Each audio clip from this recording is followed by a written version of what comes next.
warahmatullahi wabarakatuh. Halo teman-teman, perkenalkan nama saya Rofiatul Hikmah.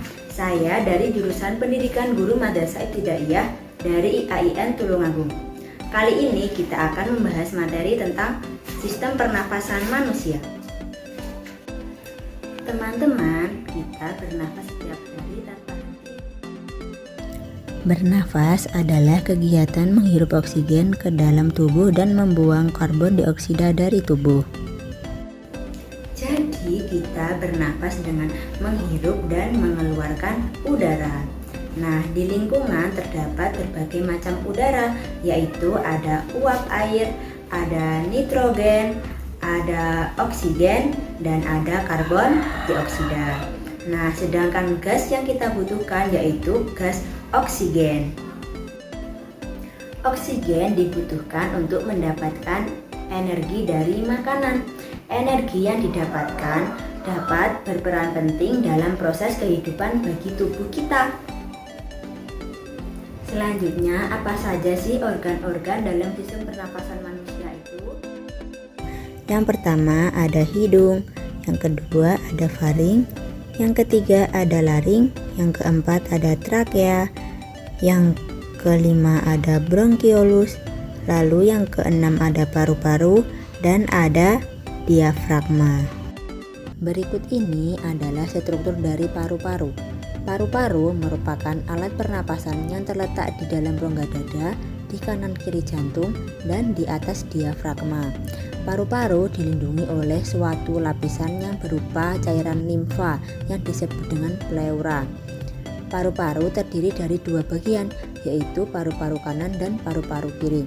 Dan bagian paru-paru yang berperan dalam sistem pernapasan manusia yaitu bagian alveolus.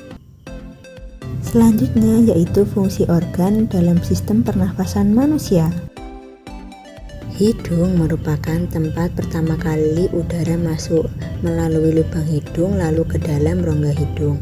Di dalam rongga hidung terdapat rambut-rambut pendek atau yang disebut dengan silia yang berfungsi untuk penyaringan dan menangkap kotoran yang masuk bersama udara. Lalu selain mengalami penyaringan udara juga dilembabkan oleh selaput lendir hidung.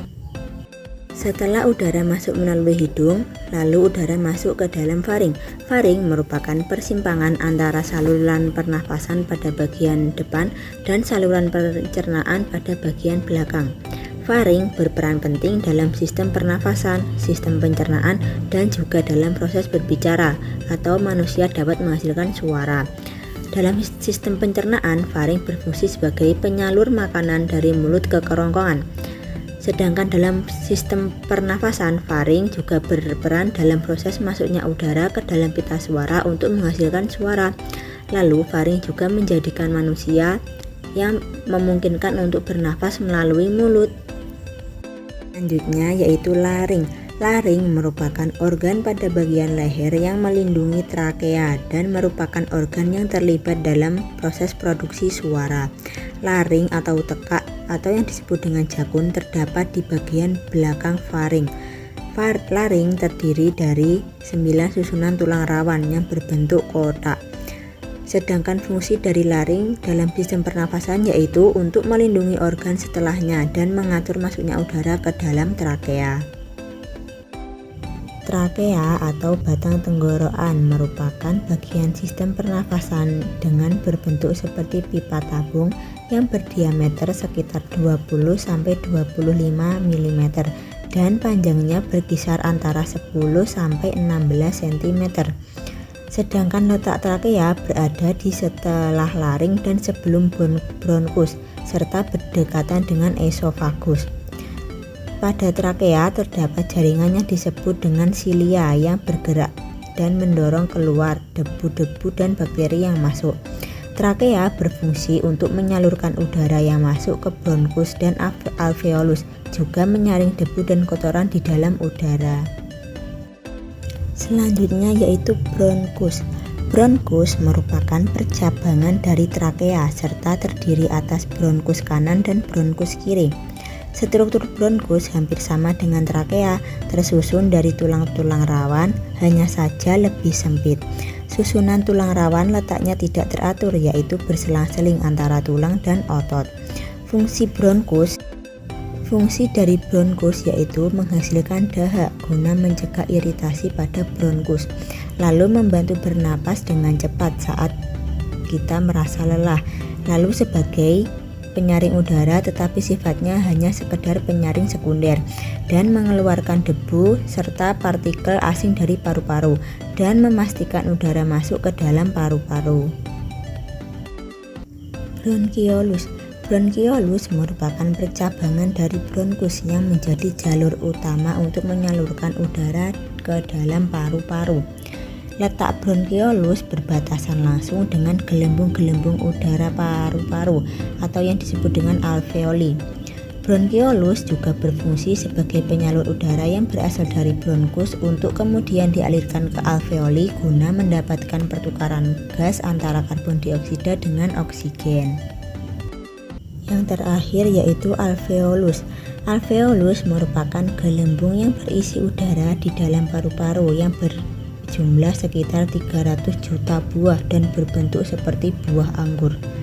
Alveolus terdapat di dalam paru-paru yang menjadi tempat terjadinya pertukaran oksigen dan karbon dioksida.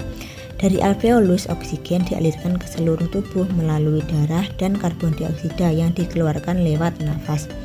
Lalu alveolus dikelilingi kapiler-kapiler darah. Alveolus berfungsi sebagai tempat penyimpanan udara sementara dalam tubuh yang akan memungkinkan adanya penyerapan udara yang mengandung oksigen ke dalam darah. Proses pernapasan udara dimulai dari hidung. Udara masuk ke dalam tubuh melalui lubang hidung, lalu masuk ke dalam batang tenggorokan atau trakea. Dari trakea, udara masuk ke dalam paru-paru melalui faring dan laring. Lalu di dalam paru-paru oksigen terserap ke dalam pembuluh darah halus. Sebaliknya, gas karbon dioksida dari pembuluh darah masuk ke dalam paru-paru dan selanjutnya dibuang saat kita mengembuskan napas. Proses pernapasan pada manusia meliputi dua fase, yaitu fase inspirasi dan fase ekspirasi. Fase inspirasi merupakan proses menarik napas atau memasukkan udara oksigen ke dalam tubuh. Sedangkan ekspirasi merupakan proses menghembuskan napas atau mengeluarkan karbon dioksida dari tubuh. Itu tadi materi yang dapat saya sampaikan. Kurang lebihnya saya mohon maaf dan terima kasih untuk teman-teman yang sudah menonton video ini. Sampai berjumpa di materi selanjutnya.